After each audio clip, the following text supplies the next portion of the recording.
Hi, I'm Greg Schaefer, and welcome to Infosec Wrap Up for Friday, January 27th, 2023. United States authorities have seized the servers of the notorious Hive ransomware group that has received more than $100 million in extortion payments from thousands of victims after law enforcement infiltrated the systems and captured the keys to decrypt its attack software. The Justice Department announced this yesterday, and this is as reported by The Guardian. Now, this group is considered one of the most dangerous and prolific hacker gangs that targeted hospitals and public infrastructure. Now, Hive used a ransomware as a service model where its developers sold their ransomware code to affiliates who then carried out the actual attacks. This is an arrangement that makes it harder for authorities to identify and investigate the hackers behind the actual group. The Treasury Department has estimated the ransomware attacks cost U.S. organizations $886 million in 2021. That is the year for which the most recent data is available. So that's good news there. MSM reported that multiple cloud-based services from Microsoft were currently suffering from outage issues due to internal networking issues. Businesses across the globe reported an inability to access the Microsoft 365 suite, including Outlook email and the Teams conferencing app. This promoted a response from the official Twitter account for Microsoft. This is MSFT 365 status that followed up with a plan to troubleshoot and plan for best strategy to repair the server issues promptly. A recent change suspected to have caused the outage is now being rolled back as employees monitor the situation. And this was all happening yesterday. There's a link in the article where you can check the service health status for Office 365. Now, as of later yesterday morning, the 365 team reported that positive feedback following rollbacks to recent server changes and most cloud services have returned to normal. So if you notice that there was any sort of issues yesterday, that's why. From Security Week, U.S. government agencies warn of malicious use of remote management software. The Cybersecurity and Infrastructure Security Agency, or CISA, the National Security Agency, NSA, and Multi-State Information Sharing and Analysis Center, MSISAC, are warning that organizations of malicious attacks using legitimate remote monitoring and management, or RMM, software. IT service providers use RMM applications to remotely manage their clients' networks and endpoints, but threat actors are abusing these tools to gain unauthorized access to victims' environments and perform nefarious activities. Nefarious is one of my favorite words, by the way. Threat actors said they sent phishing emails to deploy legitimate RMM software such as ConnectWise Control and any desk on victim systems. Now, these observed attacks focused on stealing money from bank accounts, but CISA, NSA, and MSISAC warned that the attackers could use, or rather abuse, RMM tools as backdoors to victims' networks. Do you use Zendesk? Zendesk has alerted customers to a successful SMS phishing campaign that exposed, quote, service data, end quote, according to an email sent to affected accounts on January 13th, 2023. Details do remain scarce. This is from Dark Reading. Specifically, this affected Coinigy, Zendesk software as a service company for customer relationship management. Quote from Zendesk determined that service data belonging to your Coinigy.zendesk.com account may have been in the exposed unstructured logging platform data.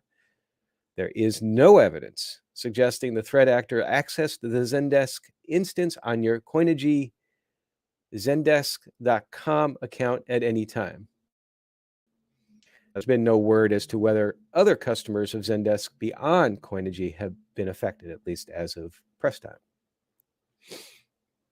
How's your information classification and handling policy and process? Hopefully it's a little bit better than the federal government's in some aspects. From U.S. News and World Report, Donald Trump, Joe Biden, and Mike Pence's apparent security breaches are raising serious questions, I put the serious in, about the murky realm of information that the U.S. government considers secret. We've all heard about the instances of classified documents being found at these former and current politicians' sites, homes, office, so forth.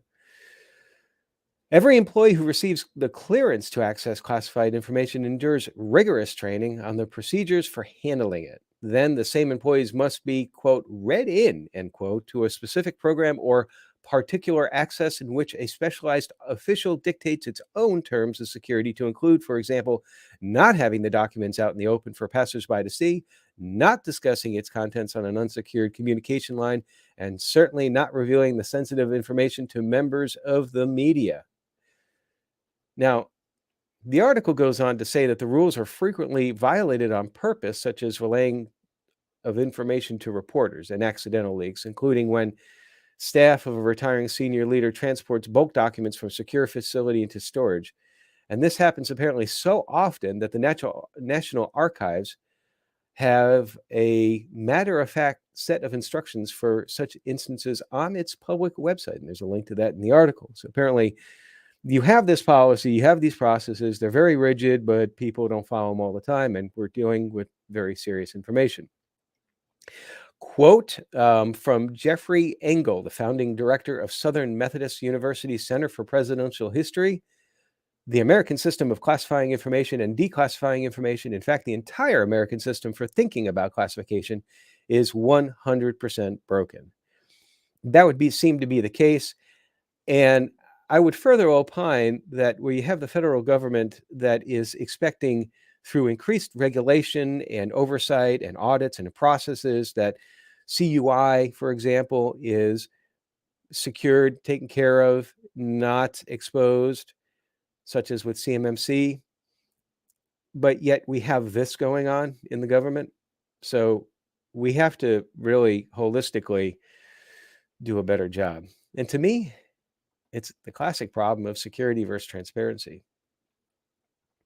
Now, here's a good question. I could have done this as a survey. How often is sufficient penetration testing? I have my opinion. I'll mention that in just a minute. The Hacker News asks if once a year is enough. From my perspective, the short answer is it depends upon your risk profile and tolerance. Now, the article, diving a bit deeper, it says considerations would include the type of development cycle you have, the criticality of your web applications, and the industry you're in.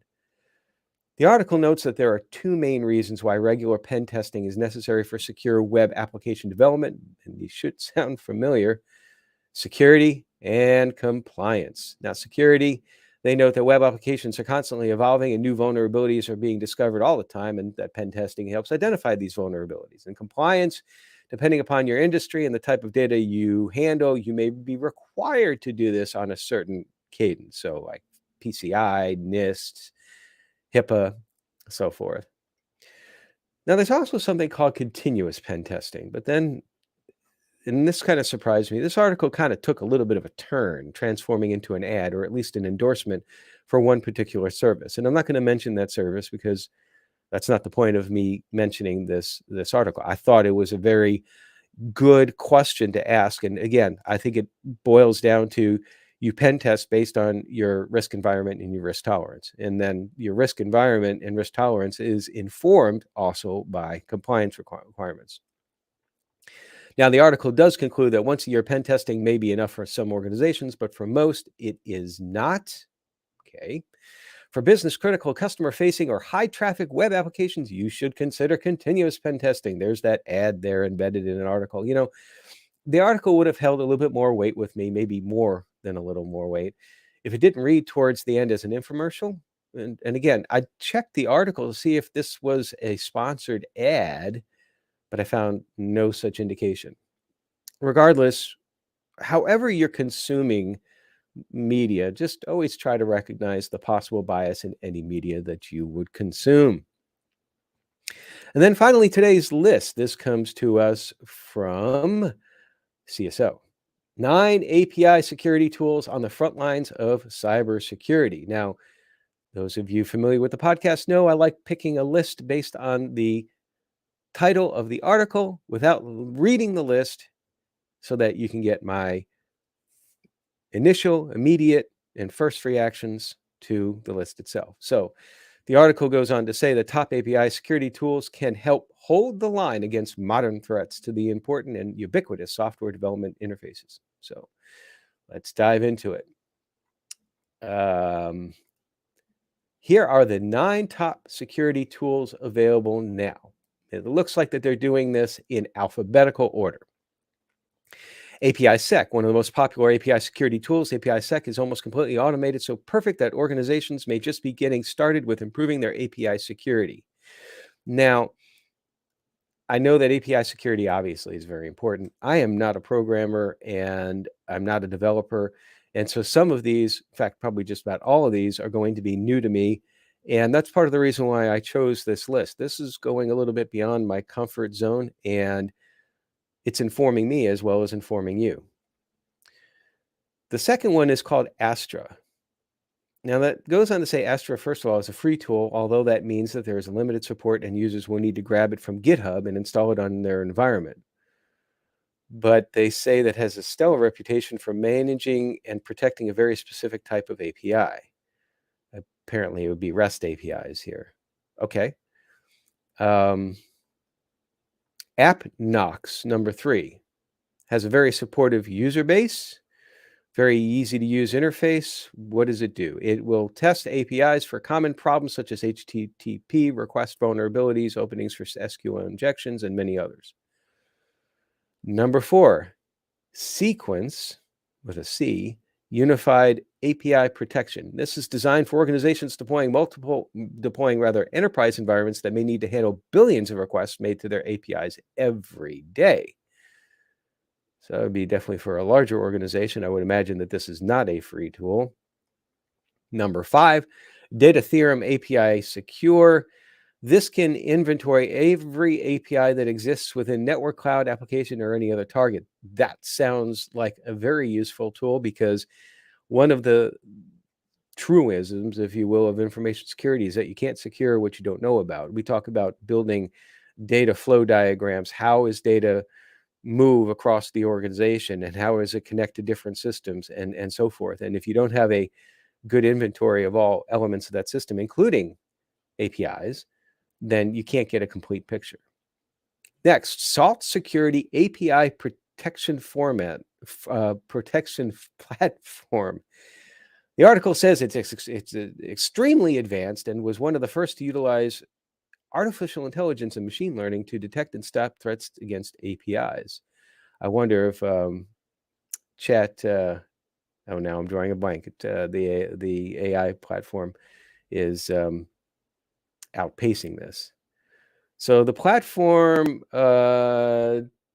uses AI and machine learning to detect and stop threats against APIs. It does this by collecting API traffic across an entire network, analyzing what calls are being made, and then what they're doing in response. And then it does its AI analysis. No Name Security developed a good reputation with large corporations supporting huge enterprise environments. It's reportedly used by 20% or so of Fortune 500 companies. It goes beyond the standard API vulnerability checking program offered by some platforms by analyzing traffic data moving through APIs, and then taps into AI and machine learning to look for malicious activity, kind of similar to the one we just looked for before. It supports the use of both common and non-standard APIs in its testing. Oh, very good. Again, some of this is stretching my skill set. Smart Bear Ready API. This is concentrating on the dev environment. Can be used not only to test APIs for security vulns while they are being built, but also monitor their performance. We talk about in information security, you don't want to try to bolt on security at the end of the process, whatever that process is. You build it in the middle. It sounds like that this is one of those tools that could help do that. Goes on to note that this can, for developers, can, for example, see what happens if an API encounters a very large volume of data, which could also be a security issue. And then finally, WallArm end-to-end API security was designed to work in a cloud-native environment where many APIs reside. It can also work to secure APIs that exist in on-prem equipment, designed to protect against any time of threat made against an API from those on the Open Web Application Security Project, or OWASP, top vulnerabilities list, to specific threats like cred stuffing that's often made against APIs. So, very good list here. Again, I'm not a developer, so some of this kind of went over my head, but it's always good, I think, in any career field, including information security, to not just sit in your own comfort zone. And my own comfort zone, as many of you know, I grew up, so to speak, in IT in networking. And so when we're talking about network related stuff, I'm a little bit more comfortable with that. And anything that goes down some of the paths that I don't have nearly as much experience in, so development, database, those sorts of things, not as comfortable, but if you don't press against that comfort zone, you won't grow. And one thing I noticed down here, there is another list, which is 11 penetrating testing tools the pros use. I don't think that I have done this list before. I may do that next week. It's from December of 2021, but it may still be applicable. So that's it for today. I hope that you have a wonderful weekend. We will see you on Monday for the Quick Strike. And until then, stay secure.